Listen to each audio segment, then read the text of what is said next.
I'm speaking with Bill Federer, author of the new book, What Every American Should Know About the Qur'an, a History of Islam and the United States. Well, let me say this and then ask you a question, Bill. Judaism puts laws front and center, with the Ten Commandments, of course, being the big ones. And as far as Christianity goes, Jesus said that he came to replace the law, and that what people should do is love the Lord their God with all their heart and all their mind, and their neighbor as their self. And he, of course, by neighbor, I think, meant everyone, because that certainly is indicated by the parable of the Good Samaritan. I'm wondering, how would you boil down Islam, and kind of give us the bottom line on that? What is their teaching? Well, it's a fascinating question, Steve, and one of the things I've done is research both and the Hadith. And the Hadith are the stories remembered about Muhammad by his wives and warriors and so forth. But the Qur'an, for example, Surah 5:17 is the word surah means chapter. Surah 5:17 says, "Infidels are those who declare God is the Christ, the Son of Mary." Surah 5:73 says, "Infidels are those who say God is one of three in a Trinity." And it goes on to say, "The infidels are your sworn enemies." Surah 4:101. "Make war on the infidels who dwell around you." Surah 9:123. "When you meet the infidel on the battlefield, strike off their head." Surah 47:4.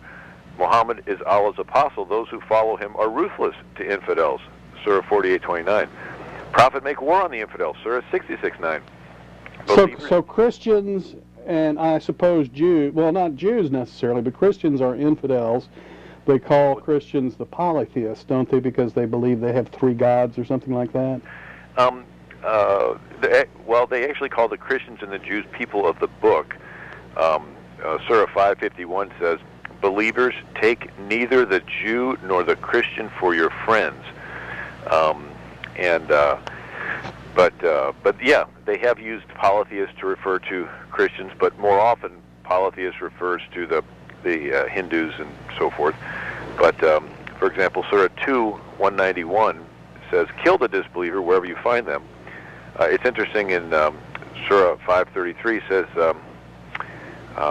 if a Muslim invites a non-Muslim to Islam, and the non-Muslim says no thank you and actually tries to defend and protect their non-Muslim way of life, that's called fighting Allah.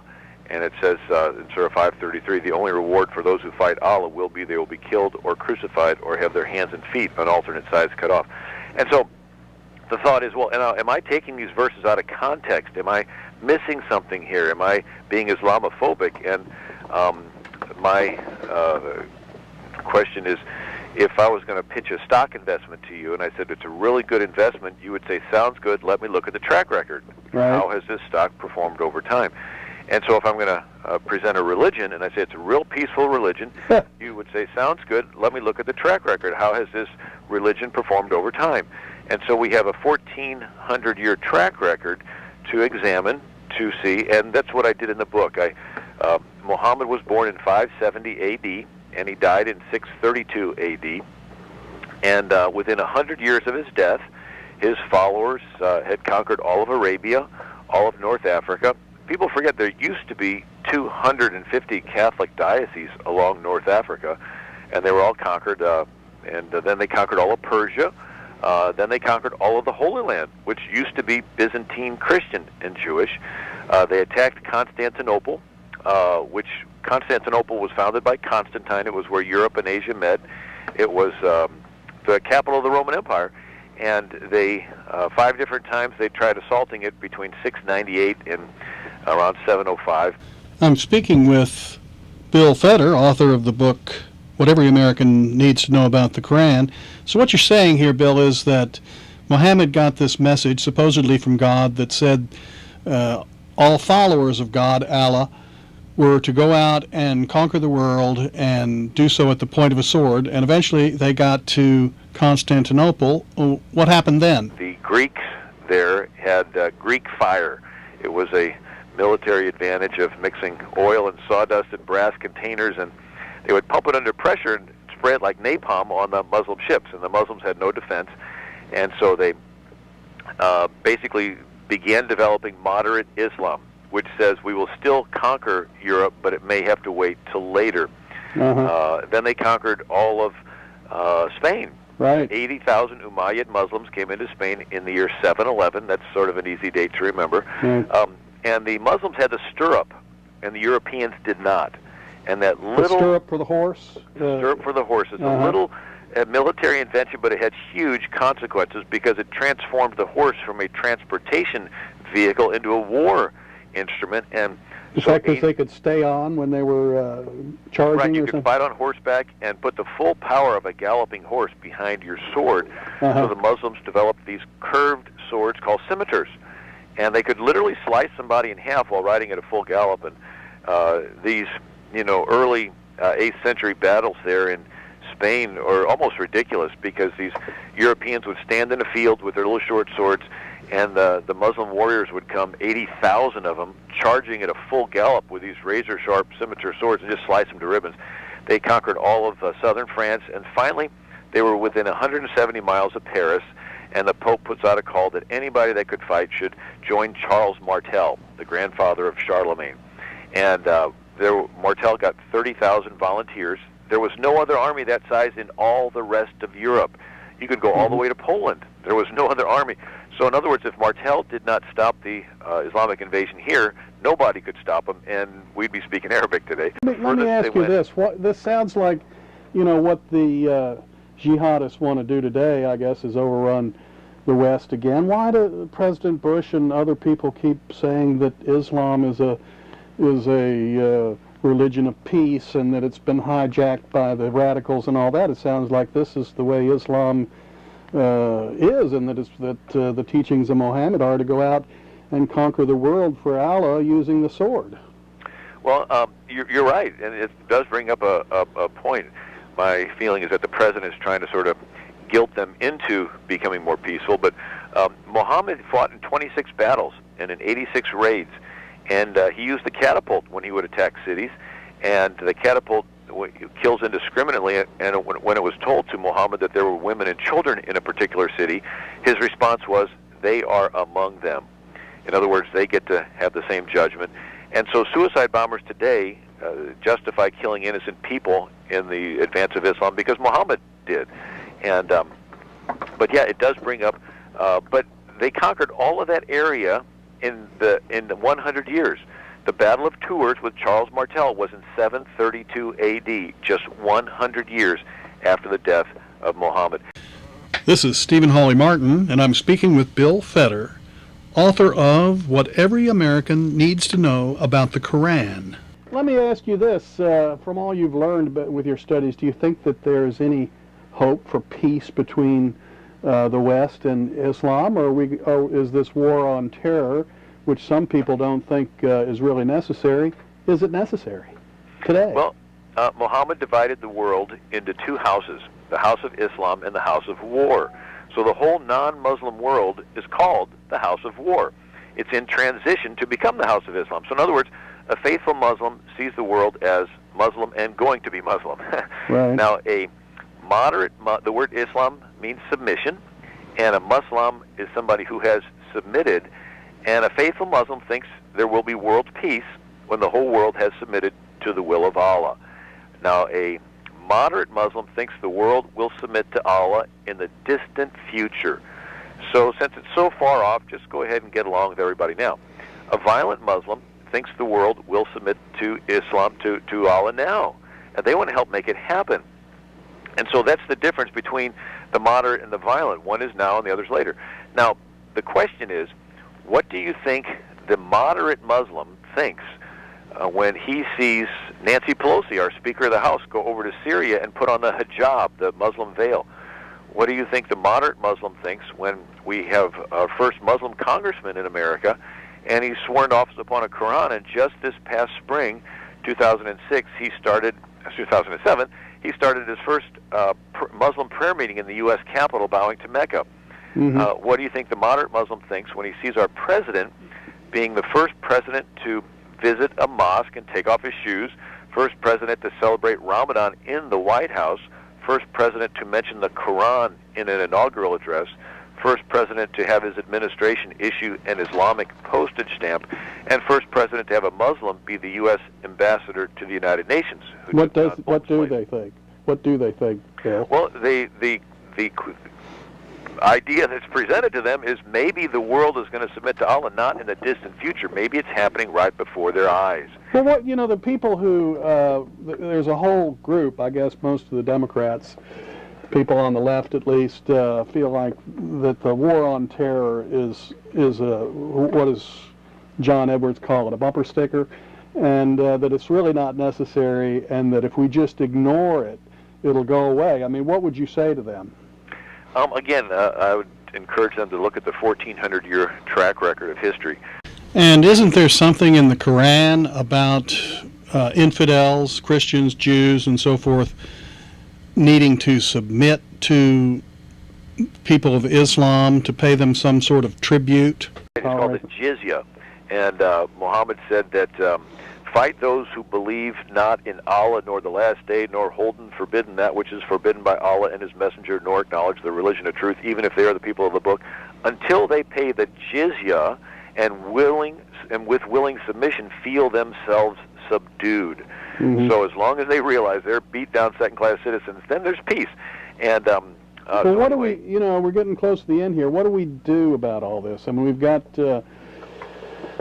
this problem, and there are a lot of people that don't recognize it. Obviously, you're trying to get the word out. What should we do? Should we teach it in schools? I mean, how do we get people to be aware of what Islam is all about and what their prophet Muhammad has told them to do, which is to conquer everybody who's not a Muslim and to make them a Muslim at the point of a sword?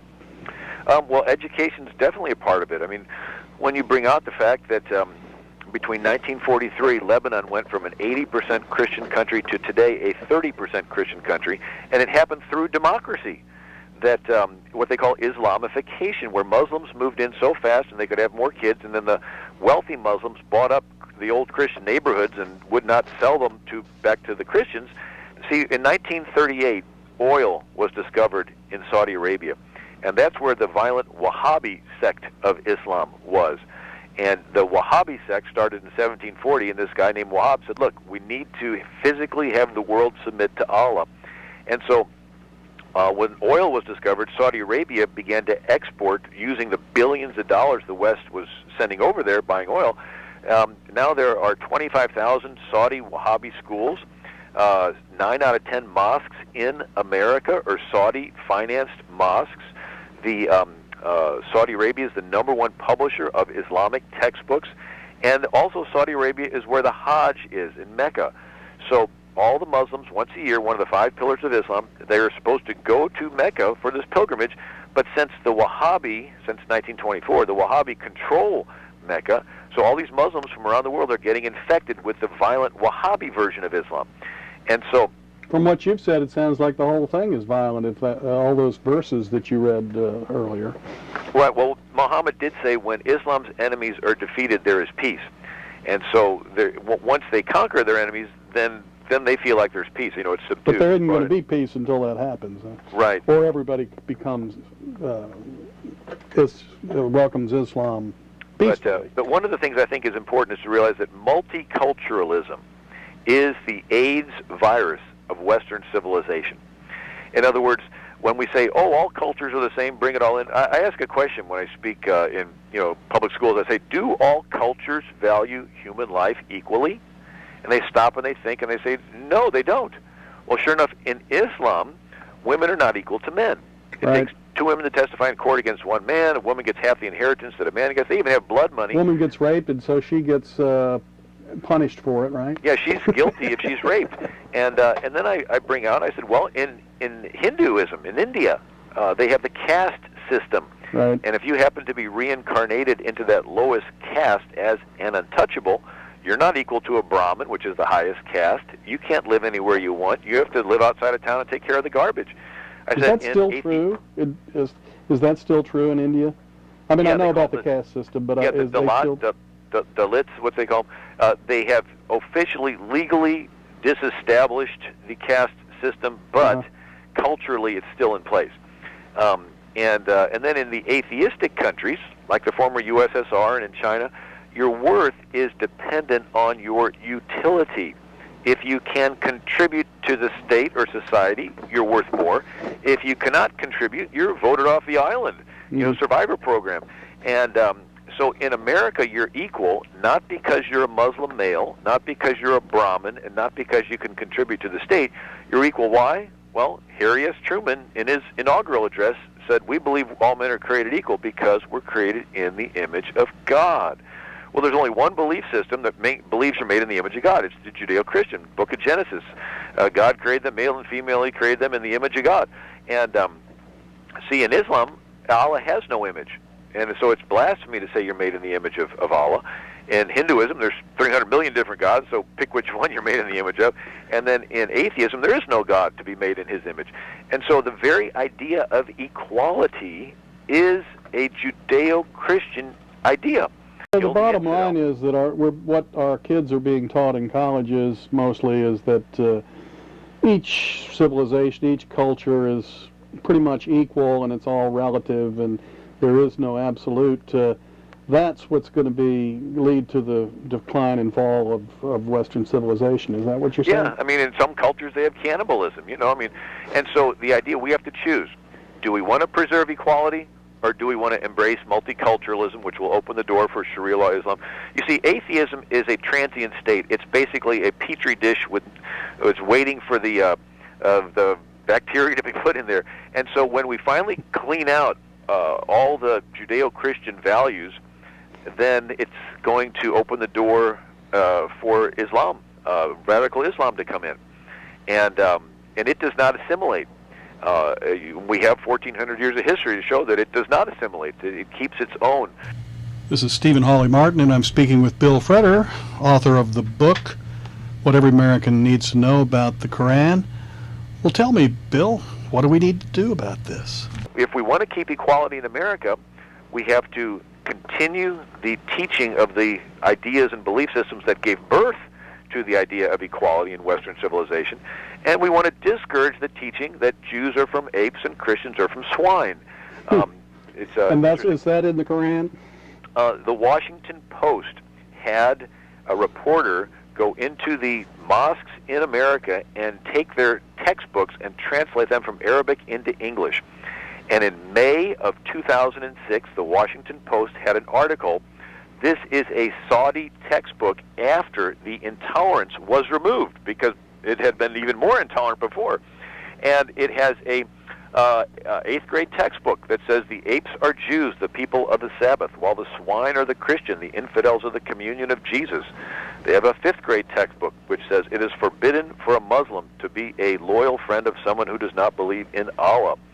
There is a 10th grade textbook that says blood money is the retribution paid to a victim's family on the death of the victim, and it says blood money for an infidel is half of the blood money for a Muslim.